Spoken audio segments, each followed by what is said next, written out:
Este video, lejos de querer ser un tutorial relativamente completo de SketchUp, es apenas para ver algunos comandos básicos y sobre todo las lógicas de trabajo del software, de manera de poder abordar el desarrollo del TP3. Al iniciar un archivo, lo más probable es que me ofrezca iniciarlo a partir de una plantilla. Sugerimos trabajar en Metro, que es como se suele trabajar en una arquitectura. En este caso voy a elegir la vista en planta, para poder trabajar con un fondo blanco, más allá de que la vista sea en planta. Es fácil cambiarla a una isométrica con esta barra de herramientas de las vistas. Esa barra de herramientas, al igual que todas las barras, las puedo prender y apagar desde acá. Barras de herramientas.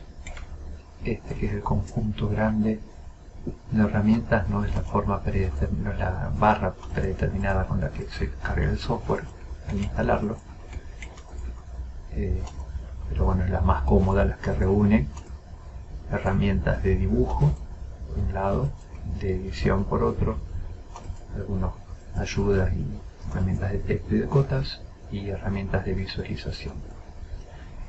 Como es una barra grande, importante que no esté tildado iconos grandes, porque en ese caso lo más probable es que no entre en la pantalla la barra de herramientas.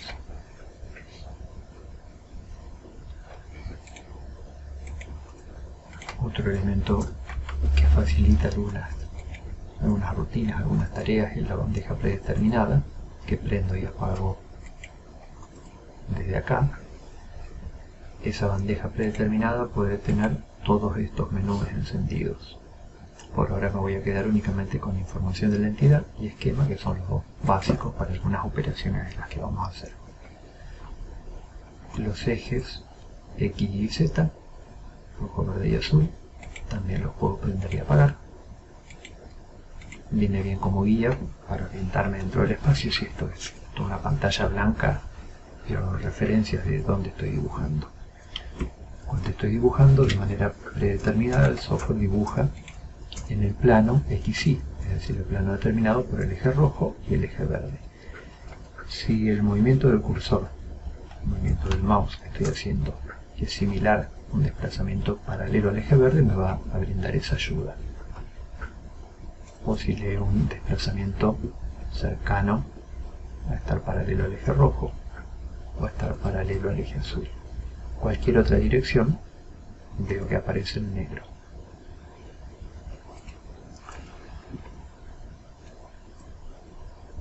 Puedo forzar estas ayudas utilizando las teclas del cursor. Si aprieto la tecla del cursor a la izquierda, veo que no importa hacia dónde desplace yo el mouse, va a quedar bloqueada la dirección en paralela al eje verde, me va a leer únicamente desplazamientos en Y. La desbloqueo apretando nuevamente la misma tecla. Si aprieto tecla de cursor a la derecha, bloqueo en el eje rojo, tecla de cursor hacia arriba, bloqueo en el eje azul.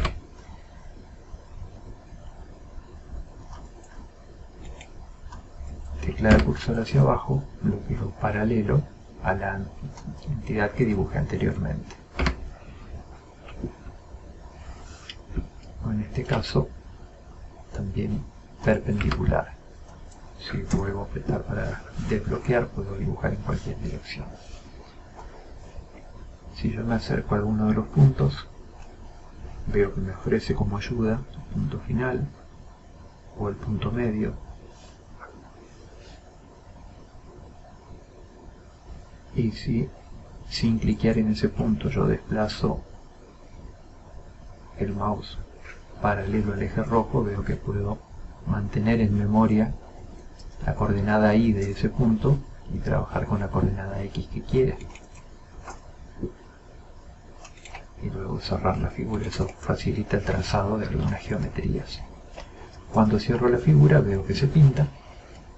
SketchUp trabaja básicamente con polígonos. Todo lo que hagamos en SketchUp van a ser mallas poligonales. Esos polígonos tienen un lado del derecho y uno del revés, que después veremos eso a la hora de asignar materiales o colores. Cada uno de esos polígonos es una cara y yo tengo por un lado la cara y por otro lado las aristas. SketchUp mantiene esa independencia entre caras y aristas. Yo puedo borrar las caras y quedarme con las aristas. Si borro una de las aristas, desaparece la cara porque la cara necesita el perímetro cerrado.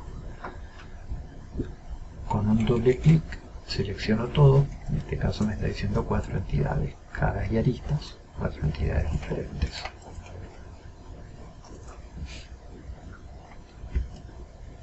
Las ayudas no solo refieren a los ejes, como decíamos, también yo puedo comenzar a dibujar a partir de una entidad existente o de un punto cualquiera y dibujar, por ejemplo, al punto medio, o dibujar paralelo, o dibujar perpendicular a esa arista. Ahí con la tecla del cursor hacia abajo estoy restringiendo esas ayudas.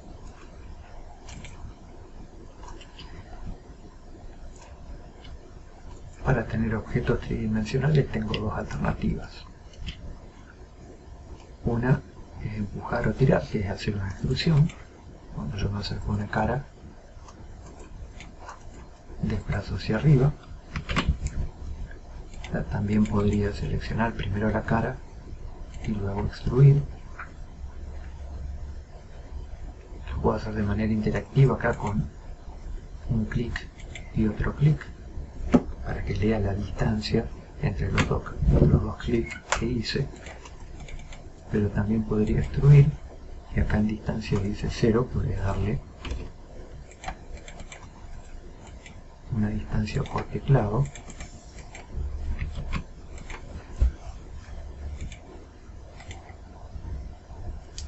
primer clic, escribo 10 en el teclado y aprieto Enter. Y de esa manera tengo un control bien fino de las alturas de extrusión.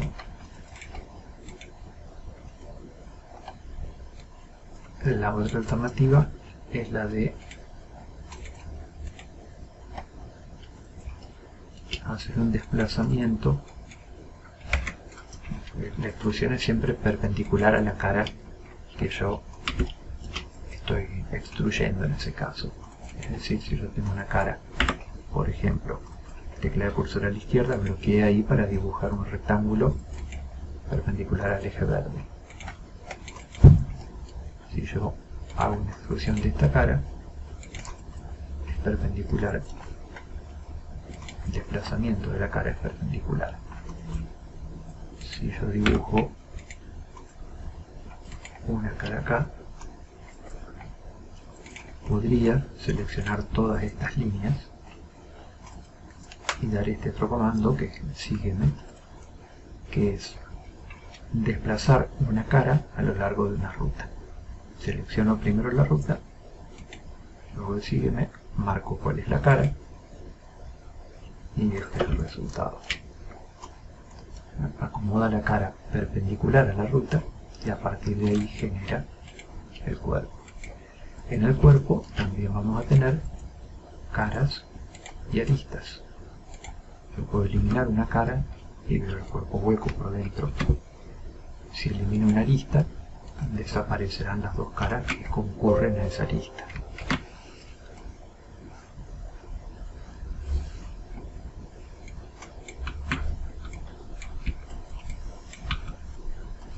Bien, recién dibujé rectángulos.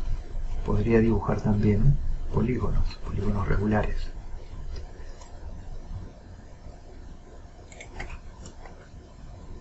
Polígono, lo primero que me dice es la cantidad de lados. Si tiene 4 va a ser un cuadrado, si le indico 3 va a ser un rectángulo, un hexágono, bueno, polígono regular que quiera.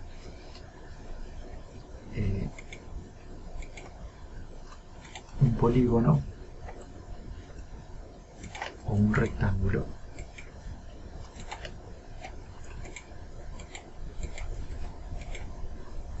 la diferencia que tengo de dibujarlo como polígono,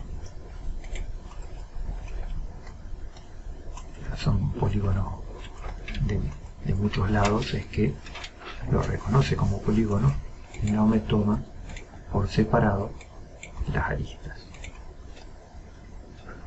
Y este polígono, que yo lo dibujé de 6 lados, dado que mantiene la integridad de una entidad compleja, puedo cambiarle la cantidad de lados que va a tener. En el caso del rectángulo no.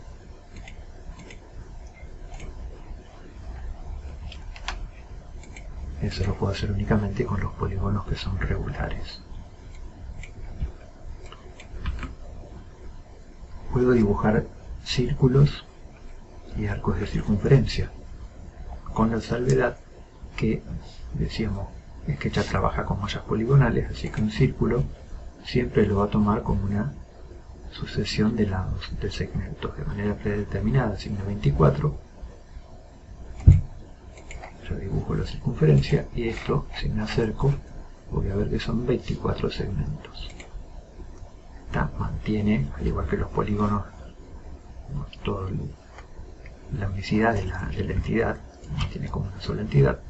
También a esto yo le podría cambiar la cantidad de lados y verlo más facetado o menos facetado. Cuanto más segmentos tenga, más geometría hay, más complejo, más pesado se va a hacer el archivo. Así que en el caso de trabajar con curvas hay que regular un poco entre que se vea bien y que no se haga demasiado pesado el archivo. El facetado de las curvas o la cantidad de lados que tiene el polígono lo puedo hacer en tanto sea, lo puedo modificar desde información de la entidad, en tanto sea una entidad bidimensional. Cuando esto tiene una cierta altura, en todo caso a tener aquí 2 circunferencias, ya vamos a ver cómo copiar.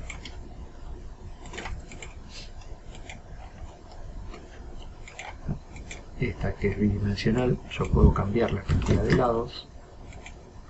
Esta que tengo acá ya me aparece la cantidad de lados bloqueada. No puedo modificarlo.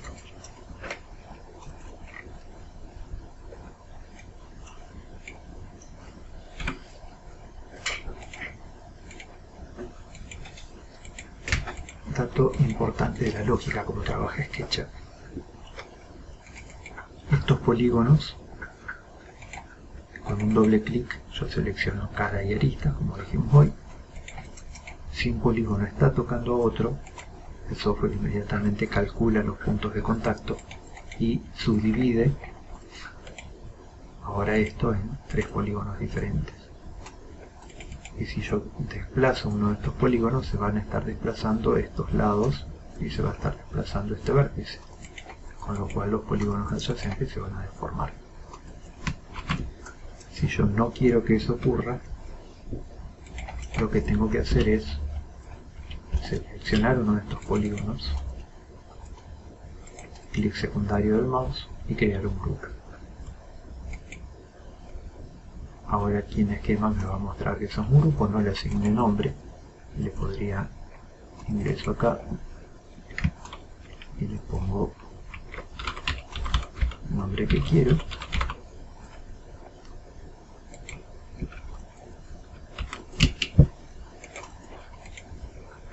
Y ahora esto, que es un conjunto de entidades cerrado, como está cerrado, no se interfiere una entidad con otra.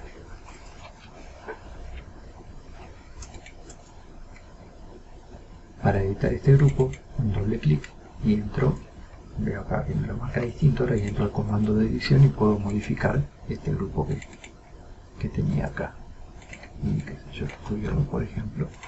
Clic que va afuera, salgo del menú de edición del grupo. Y esto ahora que es un grupo sólido, al ser tridimensional veo que me dice que es un sólido, ¿tá? Distinto a cuando el grupo no es sólido. En este caso que es bidimensional me dice únicamente grupo. Yo podría tener un grupo compuesto no necesariamente por una sola entidad, puedo tener grupos compuestos, por ejemplo, de distintos polígonos. Todo esto puede ser un grupo.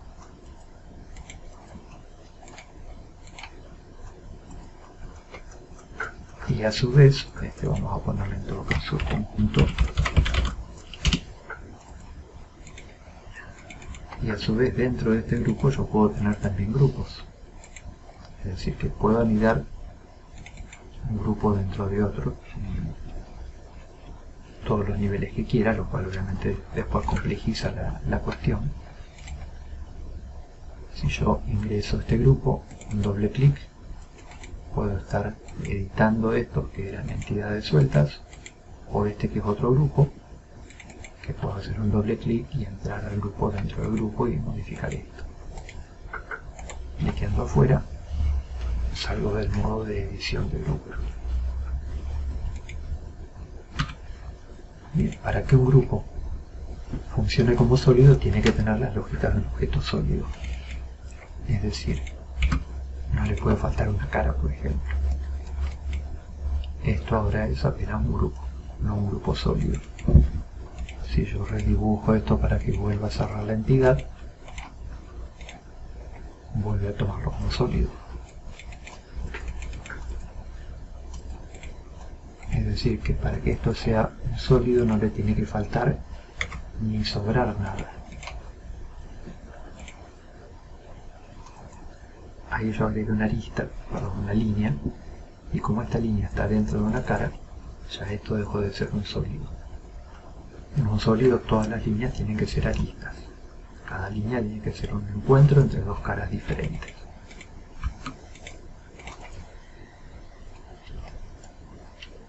Bien, con los sólidos puedo hacer distintas cosas. Por ejemplo,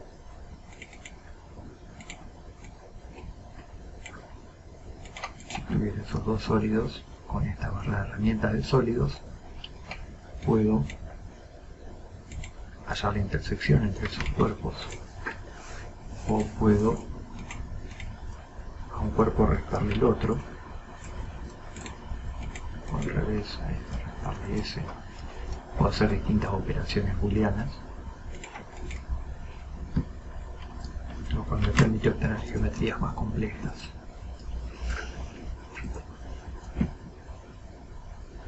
Bien, eso en cuanto a sólidos. En cuanto a grupos y componentes, vamos a ver esa diferencia que es importante. Hago una copia de este objeto. Para copiar es igual que si fuera a desplazarlo, pero lo único que tengo que apretar la tecla control. Entonces queda el conjunto de entidades originales, y en el desplazamiento lo que me genera es una copia de ese objeto. Vamos a hacer esto también para allá. Antes esto lo creo como grupo. Selecciono, botón secundario, crear grupo. De manera similar, selecciono todo, botón secundario, crear componente. Componente me ofrece para colocar un nombre, que se lo podría colocar después, también dejarle el nombre por defecto y después editarle el nombre acá en el esquema, sería lo mismo.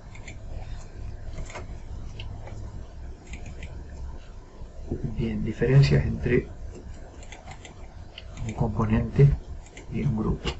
Vamos a hacer copia de esto, copia ahí. Vamos a tener varias copias, en todo caso la forma de hacer muchas copias en un solo paso es, una vez que termino de copiar, por teclado doy por 5, por ejemplo. Entonces lo que hace es 5 copias del objeto. De esa manera puedo crear series de objetos muy fácilmente. Bien, cada uno de estos es un grupo. Cada uno de estos es una inserción de un componente. Y ahí hay una diferencia. De tal manera que si yo este grupo ingreso y lo edito, por ejemplo, lo voy a escalar, cada grupo es independiente de los otros grupos que tengo ya generados. En cambio, en el caso de un componente, al seleccionarlo veo que se me seleccionan todos, y al editar uno se editan todos. Trabajaré con grupos o con componentes según el tipo de operaciones que yo quiera realizar. Sabiendo que tanto uno como otro, en cualquier momento lo puedo seleccionar y explotarlo. Si lo exploté, esto pasó a ser entidades sueltas. Lo mismo con el grupo, lo puedo explotar. Y en el caso de un componente, puedo hacer que ese componente sea único. Es decir, que si yo edito se me editan todas esas inserciones, pero este componente, que es diferente, vemos acá que le asigno otro nombre, que es el número 1. Entonces también puedo de esa manera complejizar un poco la gestión de elementos repetitivos que tenga dentro de mi archivo.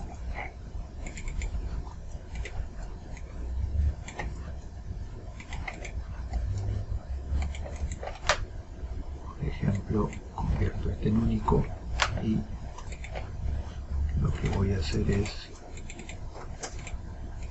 tomar una de las caras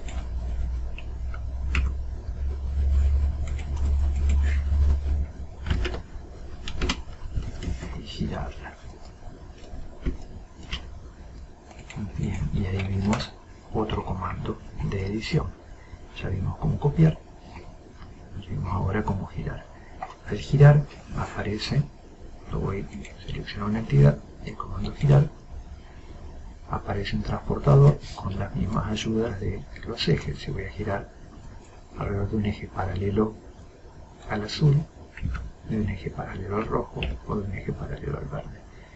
Estas ayudas las puedo obtener según el punto de visualización, que se hace un poco más complejo. Cuando es negro no era en relación a ningún eje, sino con las teclas del cursor puedo bloquear y de esa manera definir más fácil alrededor de qué eje voy a girar. Primer clic establece la posición del eje, segundo clic para la inclinación de origen, tercer clic para que suelte la entidad en la nueva posición. Exactamente el mismo giro, pero antes de soltarlo aprieto la tecla control, hace lo mismo que cuando movía. Deje el objeto de origen y en la posición girada lo que me hace es una copia del objeto original. También ahí podría, antes de hacer cualquier otro comando, apretar por 3 y lo que hace es repetir el mismo ángulo de giro para obtener 3 entidades diferentes.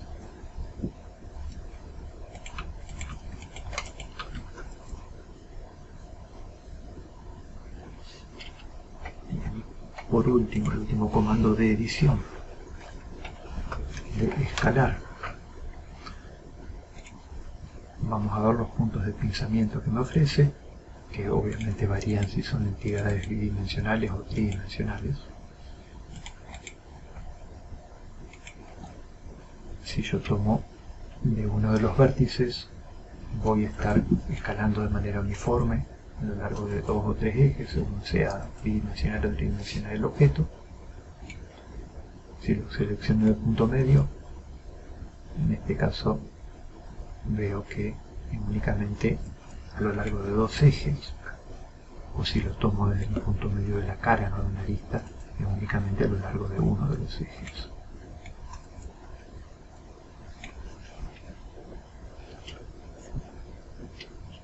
La otra diferencia es si al escalarlo aprieto la tecla control o no. Si no aprieto la tecla control, el punto que yo desplazo, el punto de pinzamiento opuesto queda fijo y desplaza el que yo esté moviendo.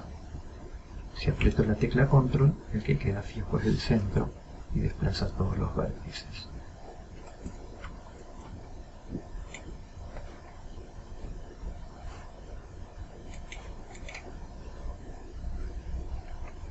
Y con eso tenemos más o menos completo el panorama de cómo generar entidades, cómo editarlas.